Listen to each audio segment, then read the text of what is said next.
حضرت خدیجۃ الکبریٰ رضی اللہ تعالیٰ عنہ پہلی ماں ہیں مومنوں کی۔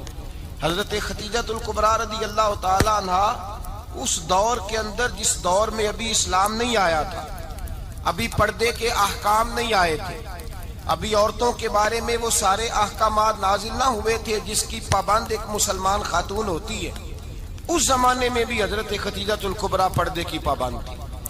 اس دور کے اندر بھی حضرت خدیجۃ الکبریٰ سچ بولا کرتی، اس دور کے اندر بھی جناب خدیجۃ الکبریٰ کے مزاج میں نفاست تھی۔ بہت بڑے تاجر کی بیٹی تھی، بہت بڑے، اور باپ کے انتقال کے بعد حضرت خدیجہ نے خود تجارت سنبھالی، خود۔ یہ کیسی تاجرہ ہے جو کبھی گھر سے باہر نہیں نکلی، یہ کیسی تاجرہ ہے جنہوں نے کبھی جا کے کسی آدمی کے ساتھ گفتگو نہیں کی، یہ کس قسم کی تجارت پیشہ خاتون ہے جو کبھی مارکیٹ اور بازار نہیں گئیں، لیکن مکے میں جن کا مال سب سے زیادہ بکتا تھا وہ حضرت خدیجۃ الکبریٰ ہے۔ وہ کسی شخص کا تعین کرتی، کہتی سرمایہ میں لگاؤں گی، محنت تو کرے گا، اور وہ ڈیل بھی جب ہوتی نا، اس شخص کے ساتھ گفتگو ہوتی تو وہ بھی ڈائریکٹ حضرت خدیجہ نہ کرتی، بلکہ آپ کی ایک خادمہ تھی حضرت نفیسہ، بعد میں وہ مسلمان ہوئی، ان کی ذمہ داری ہوتی، وہ خاتون جا کر اس آدمی سے گفت و شنید کرتی۔ حضرت خدیجہ کا مال لے کے لوگ جاتے مکے میں، جب سب لوگوں کا نقصان ہوا نا، جس سال، جناب نفیسہ کہتی ہیں جس سال سارے مکے والوں کا مال ڈوب گیا، حضرت خدیجہ کو اس سال بھی اللہ تعالیٰ نے 11 گنا نفع عطا فرمایا، اس سال بھی بڑا نفع دیا، حالانکہ تجارت کے ساتھ نہیں، ابتدا اسلام میں۔ اور پھر عجیب بات یہ ہے کہ 2 دفعہ شادی ہوئی، 2 دفعہ بیوہ ہوئی، 2 دفعہ شادی ہوئی، 2 بیٹے تھے حضرت خدیجہ کے۔ نبی پاک صلی اللہ علیہ وسلم سے قبل آپ کے 2 بیٹے تھے، ہند اور حالہ، دونوں مسلمان ہوئے، دونوں حضور کے صحابی ہوئے۔ 2 شہزادے تھے حضرت خدیجہ کے، 2 دفعہ پہلے شادی ہوئی، دونوں خامد انتقال کر گئے، عرب کے بڑے بڑے، اور حضرت خدیجہ بنو قریش میں سے ہیں، 3-4 نسلیں اوپر جا کر ان کا خاندان نبی پاک صلی اللہ علیہ وسلم کے ساتھ مل جاتا ہے۔ حضرت خدیجہ کا 2 دفعہ نکاح ہوا، آپ بیوہ ہو گئیں، دونوں دفعہ خامد وصال کر گئے۔ بڑے بڑے مکے کے سرداروں نے پیغام نکاح دیا، حضرت خدیجہ خاموش رہیں، نکاح نہیں کیا۔ لوگوں نے بڑی وجوہات بیان کی، الگ الگ باتیں لکھی۔ شیخ محقق شاہ عبدالحق محدث دہلوی فرماتے نہیں، اصل بات اور تھی۔ عرب کے اندر سال کے بعد عورتوں کا ایک میلہ لگتا تھا خانہ کعبہ کے پاس، صرف عورتیں اکٹھی ہوتی تھی، میلہ لگا ہوا تھا۔ ایک تورات جاننے والا یہودی عالم بھی آیا ہوا تھا، وہ بیویوں کے مجمع پہ نظر ڈال کے کہنے لگا، بیویوں، مرد کا کام تو کوئی نہیں عورتوں کے مجمع میں بات کرنا، لیکن میں تمہیں ایک پیغام دینے لگا ہوں، اللہ کے آخری رسول جو مکے میں پیدا ہونے والے ہیں، ان کے آنے کا وقت قریب آ گیا ہے۔ وہ بیوی بڑی خوش نصیب ہوگی جنہیں ان کی رفاقت ملے گی۔ عورتوں نے جب دیکھا کہ مرد آ گیا عورتوں کے میلے میں تو انہوں نے ڈانٹا، جھڑکا، کہا چل اٹھا اپنی کتابیں اور نکل جا۔ حضرت خدیجہ کہتی ہیں باقیوں نے ڈانٹا، پر میں نے بات پلے سے باندھ لی، میں نے پلے سے باندھ لی، اور میں انتظار کرنے لگی کہ اللہ کرے وہ نصیب میرے ہی ہو، اللہ کرے مقدر میرا ہی کھلے۔ آپ فرماتی میں تسبیح پڑھتی، درود پڑھتی، میں اس زمانے میں جو اللہ کا ذکر جس طرح ہوتا تھا وہ میں شروع کرتی، اور جب فارغ ہوتی تو میں التجا کرتی کہ اللہ میرے نصیبے کھول دے۔ کہتی ہیں آہستہ آہستہ آہستہ آہستہ میں حضور کی تعریف سننے لگی، آہستہ آہستہ تعریف سننے لگی۔ نبی پاک صادق ہیں، امین ہیں، سچے ہیں، دیانتدار ہیں، اس برے اور میلے معاشرے میں بھی وہ سب سے اعلیٰ بھی ہیں اور سب سے اجلے بھی ہیں، وہ سب سے پاکیزہ ہیں۔ میں سننے لگی تعارف، آہستہ آہستہ میں ان کی گرویدہ ہونے لگی۔ ادھر نبی پاک صلی اللہ علیہ وسلم اپنے چچا جناب ابو طالب کے پاس رہتے تھے، قحط آ گیا، حالات بگڑ گئے۔ حضور سید عالم صلی اللہ تعالی علیہ وسلم سے چچا کہنے لگے، بیٹے اگر مال تجارت لے کے شام جاؤ تو بڑا نفع کماؤ گے، ہمیں ضرورت بھی ہے، اور اگر ہو سکے تو خدیجہ کا مال لے کے جاؤ۔ نبی پاک نے کہا چچا میں نہیں کہوں گا کسی سے جا کے، میں نہیں کہتا کسی سے جا کے، جو میرے نصیب میں ہوگا میرا رب خود عطا فرمائے گا، میں نہیں کہوں گا۔ مصطفیٰ نے تو نہیں کہا۔ حضرت خدیجہ رضی اللہ تعالیٰ عنہ کہتی ہیں میں نے خود اپنی خادمہ کو بھیجا، میں نے کہا جا کے پوچھو تو صحیح کہ میرا مال قبول ہوتا بھی ہے کہ نہیں، پوچھو۔ نبی پاک صلی اللہ علیہ وسلم سے پوچھا، حضرت خدیجہ کی خواہش ہے کہ آپ مال لے کے جائیں، حضور نے قبول کر لیا۔ جناب خدیجہ الکبریٰ رضی اللہ تعالیٰ عنہ کے غلام تھے، میسرہ ان کا نام تھا۔ جناب خدیجہ نے ان کو ساتھ بھیجا، فرمایا تین باتیں ارشاد فرمائی۔ ایک تو فرمایا سارا رستہ غور سے دیکھنا میرے نبی کے ساتھ کیا معاملات درپیش ہوتے ہیں۔ ابھی اعلان نبوت نہیں کیا، فرمایا ذرا غور کرنا، میرے مصطفیٰ کا مطالعہ کرنا اور مجھے واپس آ کے سبق سنانا۔ وہ جو تم نے چہرہ بددعا کی تلاوت کی ہو ذرا مجھے واپس آ کے سنانا۔ جنہاں نے دل پر جانی ڈٹھا ہو اکھیاں ہی تک لیاں، تو ملے ہوں تے ساجن ملیا ہوں ناساں لگ پئیاں، ذرا جا کے نا تلاوت کرنا اور مجھے اور دوسرا فرمایا تم میرے غلام ہو تو مصطفیٰ کے بھی غلام بن کے رہنا۔ میں سنتی ہوں کہ کردار کے، افکار کے، نظریات کے، عظمت کے بلند و بالا، وہ جیسے کہیں ویسے کرنا۔ اور تیسری حضرت خدیجہ نے نصیحت فرمائی، فرمایا محمد ابن عبداللہ صلی اللہ علیہ وسلم کی رائے سے اختلاف نہ کرنا۔ یہ چلتے ہوئے معاہدہ کیا، جو وہ کہہ دے سو کر جانا۔ غلام کہتے ہیں میں ساتھ گیا، باتیں میں نے سن لی، لیکن جب سفر شروع ہوا نا ابھی چند منزلیں طے ہوئی تھی، میں نے کہا خدیجہ آپ نے کیا نصیحت کرنی تھی، ان کے ساتھ جو رہے گا وہ ان کا غلام ہی بن جائے گا، ان کے ساتھ جو رہے گا تو اجے میرا محبوب نہیں ڈٹھا جن ویکھ کے چن شرماوے، جے رکھے ہاتھ پھلاں وچ ہاتھ نال پھلاں رل جاوے، ادھی راتی چن چڑھ جاندے جدوں جلوہ فرماوے۔ فرمایا جو بھی ساتھ رہتا غلام ہو جاتا۔ میسرہ کہتے میں گیا، تجارت شروع ہوئی۔ کہتے ہیں نبی پاک صلی اللہ علیہ وسلم جب منڈی میں پہنچے تو لوگ قسمیں اٹھا اٹھا کے مال بیچ رہے تھے۔ اللہ کے محبوب جب گئے نا تجارت کرنے تو ایک آدمی کہنے لگا چلو معاذ اللہ بتوں کے نام تھے لات و منات، کہنے لگا لات کی، عزا کی، منات کی قسم اٹھاؤ۔ تو نبی پاک فرمانے لگے ان کی قسم اٹھاؤں جن کا میں نام لینا بھی پسند نہیں کرتا۔ ابھی اعلان نبوت نہیں کیا، اور فرمایا ویسے بھی میں قسم دے کے مال نہیں بیچتا، خریدنا ہے تو خریدو، نہیں خریدنا تو نہ خریدو۔ کہتے ہیں لوگ قسمیں اٹھا اٹھا کے پیچھے جاتے تھے، پر میرے نبی جس سے رخ پھیرتے تھے وہ نبی پاک کے پیچھے ہو جاتا تھا۔ ماتے کئی گنا زیادہ نفع کمایا۔ ہم رستے میں تھے، حضور ایک درخت کے نیچے آرام کرنے لگے، ایک عیسائی راہب غار میں بیٹھا تھا، نکل کے آ گیا، مجھ سے کہنے لگا مجھے وہ جانتا تھا، میں سنا یہ کس کو ساتھ لائے، یہ کون ہے؟ میں نے کہا اہل قریش کے ایک معزز آدمی ہے۔ کہنے لگے یار جس درخت کے نیچے یہ لیٹے ہوئے ہیں یہاں عام آدمی نہیں لیٹ سکتا، یہاں وہی لیٹے گا جو اللہ کا سچا رسول ہوگا، یہاں دوسرا کوئی لیٹ ہی نہیں سکا، یہ رسول ہے، ان کا خیال رکھنا، خیال رکھنا۔ کاش میں اس وقت تک زندہ رہوں جب یہ نبوت کا اعلان کریں۔ میسرہ کہتے ہیں میں غلام ہو گیا، نبی پاک صلی اللہ علیہ وسلم کی ادائیں مجھے بھانے لگی۔ جب واپسی پہ نکلے تو گرمی بڑی شدید تھی، فرماتے ہیں جب دھوپ تیز ہوتی تو بادل کا سایہ آ کے حضور پہ سایہ کر دیتا، بادل کا ٹکڑا نبی پاک پہ۔ اللہ جانے کہاں بیٹھ کے لوگوں نے کتابیں پڑھی ہیں جو کہتے ہیں 40 سال کے بعد نبی بنے تھے، پتہ نہیں کہاں بیٹھ کے کتابیں پڑھی ہیں۔ ہم نے تو جو سیرت پڑھی ہے وہ بتاتی ہے کہ تیری حیات پاک کا ہر لمحہ پیغمبر لگے، ہر لمحہ پیغمبر لگے۔ یہاں تو وہ لوگ جو کئی سال پہلے 20 اور 25 سال پہلے حضور سید عالم صلی اللہ علیہ وسلم کی رفاقت میں رہے وہ اعلان کر رہے، لوگ پتہ نہیں کہاں بیٹھ کے کتابیں پڑھتے ہیں، کہاں بیٹھ کے۔ میرے نبی پاک سے صحابہ نے پوچھا حضور آپ کب نبی تھے؟ فرمایا ابھی آدم کی مٹی گوندی جا رہی تھی، ابھی آدم کی مٹی گوندی جا رہی تھی، میں تب بھی اللہ کا رسول تھا۔ میرے بھائی نبی رحمت سید عالم صلی اللہ علیہ وسلم کے غلام حضرت خدیجہ کے غلام کہتے ہیں واپس آیا، اور پہلے بھی کئی دفعہ حضرت خدیجہ کا مال گیا تھا، بڑے نفع آئے تھے، پر جو نفع اس سال آیا وہ پہلے کبھی نہیں آیا تھا۔ کہتے ہیں مجھ سے حضرت خدیجہ کی سہیلی بھی بیٹھی تھی، میں بھی آ گیا، اور جناب خدیجہ کی سہیلی کہنے لگی چل مال کے بارے میں کچھ بتا کتنا بکا؟ میں نے کہا مال چھوڑو مصطفیٰ کی سنو۔ اور پھر کہتی چلو ٹھیک ہے، بادل سایہ کرتا تھا، چلو ٹھیک ہے، تم سے راہب نے پوچھا تھا یہ صحیح ہے، انہوں نے تیری سارے رستے بڑی خدمت کی، تیرا بڑا خیال رکھا، پر یہ بھی بتا تجارت کیسے ہوئی؟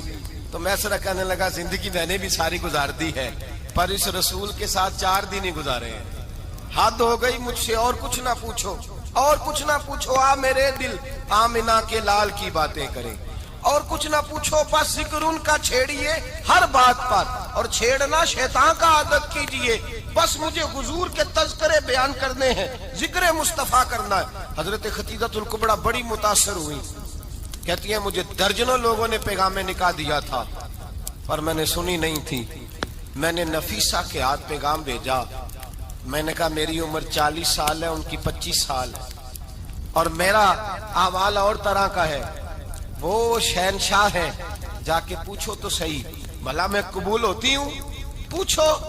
نفیسہ کہتی ہیں میں آئی تو وہ خاتون جن کے لیے لوگ بڑے بڑے قریش پیغام دیتے تھے, پیغام لے کے آئی. تو رسول پاک نے عجیب رنگ بیان کیا اپنی سیرت کا. جب میں پہنچی میں نے کہا خدیجہ نکاح کرنا چاہتی ہیں؟ نفیسہ کہتی ہے میرا خیال تھا کہ کوئی اور ہوتا تو کرسی سے اٹھ کھڑا ہوگا, فوراً کہے گا اچھا جلدی کرو بات کرو. جب میں نے آ کے کہا نا حضور خدیجہ نکاح کرنا چاہتی ہے, تو نبی پاک نے میری طرف دیکھا, فرمایا وہ کہتی ہیں کہ تم کہتی ہو؟ کہا وہ کہتی ہیں. تو حضور نے فرمایا ٹھہر جاؤ, میں اپنے چچا سے پوچھ کے بتاؤں گا, میں مشورہ کروں گا, میں پوچھ کے بتاؤں گا. آج بچوں کو کچھ سبق بڑے یاد ہیں. کہتے ہیں پسند کی شادی کرنا حضرت صاحب ناجائز ہے, پسند کی شادی کرنا کوئی ناجائز ہے؟ اور میں نے کہا بھائی صرف ایک ہی جائز چیز رہ گئی, اور کوئی شے جائز نہیں. یہ ایک ہی جائز چیز ہے جس کا فتویٰ سارے نوجوان پوچھتے پھرتے ہیں, سارے رانجے بنے پھرتے ہیں, مجنوں بنے پھرتے ہیں, سارے مئی وال ہو گئے. اللہ پاک کو ہدایت کی توفیق عطا فرمائے. سارے اس بری لت کا شکار ہو گئے. او بھائی نبی پاک سوائے خدا کے کسی کے پابند نہیں, لیکن میرے مصطفیٰ نے اپنی امت کو یہ درس دیا ہے کہ جو بڑوں کے شفقت کے سائے میں چلتا ہے اللہ اس کی مدد فرمایا کرتا ہے. تجھے کیا پتا تیرا اچھا بھلا کس بات میں؟ کہا نکاح کرنا چاہتی ہوں, فرمایا چچا سے پوچھ کے بتاؤں گا. خدیجہ رضی اللہ تعالیٰ عنہ کہتی ہیں انہوں نے پوچھا. جناب ابو طالب کہنے لگے یہ تو خوش قسمتی ہے کہ ہمیں ایسی بہو مل جائے جس کے کردار میں, افکار میں, نظریات میں اتنی نفاست. مصطفیٰ کریم کے ساتھ نکاح ہوا, قربان جائیں. حضرت خدیجہ الکبریٰ کی شادی ہوئی تو بھائی بڑا مشکل ہوتا ہے, بڑا مشکل ہوتا ہے اپنے آپ کو ڈھالنا. لیکن جناب خدیجہ کی زندگی اٹھا کے دیکھو, میں یہ نہیں کہہ سکتا وہ کروڑ پتی تھی, ارب خرب کی میں بات ہی نہیں کر سکتا, اور 20 نوکرانیاں تھیں ان کے پاس, درجنوں ان کے پاس غلام تھے. لیکن جب رسول اللہ کے دروازہ نور پہ آئی ہیں, انہوں نے میرے نبی کے گھر میں جھاڑو بھی دیا ہے, انہوں نے حضور کے کپڑے بھی دھوئے ہیں, انہوں نے رسول اللہ کے لیے اپنے ہاتھوں سے کھانا بنایا. انہوں نے دیکھا کہ نبی پاک صلی اللہ علیہ وسلم کو دولتوں سے, تجارتوں سے, سرمایے سے پیار نہیں. جتنی دولت تھی شام کو لا کے قدموں میں رکھ دی. کہا محبوبہ جب میں تیری ہوں تو میری ہر شے ہی آپ کی ہے. چند دنوں میں حضور نے ساری چیزیں دے دی اللہ کے رستے میں, ہر چیز نبی پاک نے دے دی.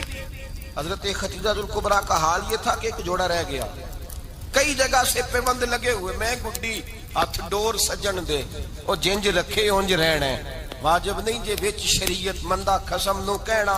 بس ٹھیک ہے, جس حال میں محبوب راضی ہیں. کہا ہر چیز قدموں میں رکھ دی, اور حضور کے ہر رشتے کا خیال کیا, نبی پاک کی ہر خواہش کا. عورتیں بالخصوص میری بات پہ توجہ کریں جو عرض کرنے لگا ہوں. آگ لگی ہوئی ہے گھروں میں, فساد ہے, لڑائی ہے, جھگڑا ہے, دنگا ہے. یہ تیرا رشتہ دار وہ میرا رشتہ دار, جب تیرے آتے ہیں تو روٹیاں جلدی پکتی ہیں, جب میرے آتے ہیں تو بیماریاں بڑی ہوتی ہیں. تیرے میرے کا جھگڑا. آؤ میرے مصطفیٰ کریم سید عالم کا بھی حال دیکھو. حضرت حلیمہ سعدیہ ملنے آئی, شادی کو کچھ دن گزرے تو حلیمہ سعدیہ ملنے آئی. حضرت حلیمہ سعدیہ سگی اماں نہیں, رضائی اماں ہے. یہاں تو سگی اماں برداشت نہیں ہوتی, سگی اماں. اور وہ بہو سوچتی نہیں بات کرتے ہوئے, سوچتی نہیں, وہ سوچتی نہیں کہ کس کے بارے میں بات کر رہی ہے, اسے پتہ ہی نہیں کہ تجھے تو پلا پلایا یہ ملا ہے نا. کبھی اس کی اماں سے پوچھ اس نے کتنی تکلیفیں برداشت کی, اس سے پوچھ کس دقت میں, کس آزمائش میں اس بچے کو پروان چڑھایا ہے. تو آج مالک بنی ہے تو رنگ ہی بدل گئی ہے. اور بچہ بھی بیوی کے ساتھ مل کر کے اماں کی غیبت کرتا ہے, سوچتا ہی نہیں کہ بات کس کی ہو رہی ہے, اسے خیال ہی نہیں آتا. حضرت حلیمہ سعدیہ رضائی ماں ہے. جب تشریف لائیں تو مصطفیٰ کریم نے فرمایا خدیجہ یہ میری اماں ہے. جناب حلیمہ سعدیہ کہتی ہیں میں گھر میں رہی, میری خدمت کی, مجھے کھانا پکا کے دیا, بستر بچھا کے دیا, کپڑے لے کے دیے, اور جب میں جانے لگی تو کہنے لگی آپ میرے مصطفیٰ کی اماں ہیں, پہلی دفعہ آئی ہیں, تھوڑا سا تحفہ نہ دے دوں؟ میں نے کہا جیسے مرضی. حضرت حلیمہ کہنے لگی تو جناب حلیمہ سعدیہ کو 40 بکریاں اور 1 اونٹ تحفے میں عطا فرمایا. اور یہ جو بی بی آ کے مالی بنی ہے نا آج، جس درخت کی چھاؤں میں تو بیٹھی ہوئی ہے نا، اگر تو سمجھے تو اصل احسان اس ماں کا ہے جس نے یہ پروان چڑھا کے تجھے دیا ہے. اصل نیکی اس اماں کی ہے جس نے تیرے سر پہ یہ سرتاج رکھا ہے، اور تو اس ماں کو ہی بھول گئی ہے. اور شکوہ بہو سے نہیں، شکوہ اس بیٹے سے ہے، بیٹے سے ہے جو علیحدہ بھی ہونے لگا تھا تو اماں سے علیحدہ ہو گیا ہے، جس نے سوچا ہی نہیں کہ ماں کے ہاتھ اٹھ جائیں تو عرش کا مالک کہتا ہے فرشتوں سے کہ پیچھے ہٹ جاؤ، ماں اور باپ اولاد کے لیے جو مانگے گے میں فوراً عطا کروں گا. تجھے پتہ ہی نہیں. اور ادھر رسول پاک کا کیا حال ہے؟ کہتے ہیں وہ تیرے رشتہ دار ہیں، تیرے بہن بھائی ہیں، تو جا، میں تجھے دروازے پہ چھوڑ آؤں گا، تو مل ان سے، میں نہیں ملتا، میں صاحب ہوتا ہوں، میرا ان سے کیا لینا دینا. حضرت خدیجہ کے بھائی نہیں تھے، نبی پاک صلی اللہ علیہ وسلم کے سسر حیات نہیں تھے، 2 بیٹے تھے حضرت خدیجہ کے، اور وہ دونوں بیٹے پچھلے خامن سے تھے. ذرا عقل کی کسوٹی پر تولیے گا کہ کسی بی بی کے بیٹے ہوں اور پچھلے خامن سے ہوں، اس آدمی کا رویہ کس طرح کا ہوتا ہے. لیکن میرے رسول پاک کا رویہ اس طرح کا تھا. میں آپ کو سیرت کی کتابوں سے، امام حلبی نے، کستلانی نے، صاحب فتح الباری نے لکھا ہے، رسول کائنات سید عالم صلی اللہ علیہ وسلم سوئے ہوتے تھے اور جاگو اور سنو، اللہ کرے حضرت خدیجہ کا میرے نبی سے رشتہ اور میرے نبی کا حضرت خدیجہ کا رشتہ ہماری سمجھ میں آ گیا تو سمجھ لو ہمارے گھر جنت بن جائیں گے، روشنی پھیل جائے گی. سمجھو اور سیکھو. حضرت عائشہ صدیقہ فرماتی ہیں نبی پاک سو جاتے تھے نا دوپہر کو تو کہتی تھی مولا علی سے لے کر ابو بکر صدیق تک کسی کی طاقت نہیں ہوتی تھی حضور کو آ کے بیدار کرے، سوء ادب سمجھا جاتا تھا. اور میں ایک جملہ آگے بڑھا کے کہوں گا، میں کہوں گا اماں جی آپ تو مولا علی سے لے کر ابو بکر صدیق تک فرماتی ہے نا، ہمارا تو عقیدہ یہ ہے کہ مصطفیٰ سو جائے تو جبریل بھی نہیں جگا سکتے، وہ بھی نہیں آ سکتے، وہ بھی ہاتھ باندھے کھڑے ہیں کہ مولا کیسے جگاؤں. حضرت جبریل بھی نہیں جگا سکتے. لیکن حضرت عائشہ صدیقہ فرماتی ہیں میں تھی مدینے میں، گیا حضرت خدیجہ کے وصال، میں مدینے میں حضور کے گھر میں تھی، نبی پاک میرے گھر میں موجود تھے اور سید عالم سوئے ہوئے تھے.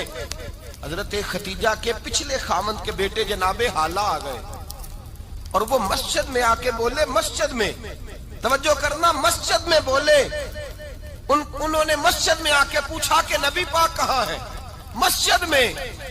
تو جناب عائشہ صدیقہ فرماتی ہیں حضور سوتے ہوئے بیدار ہو گئے. حضور طامت سمیٹی، فوراً سر کے اوپر کپڑا رکھا. میں نے کہا حضور کہاں جا رہے ہیں؟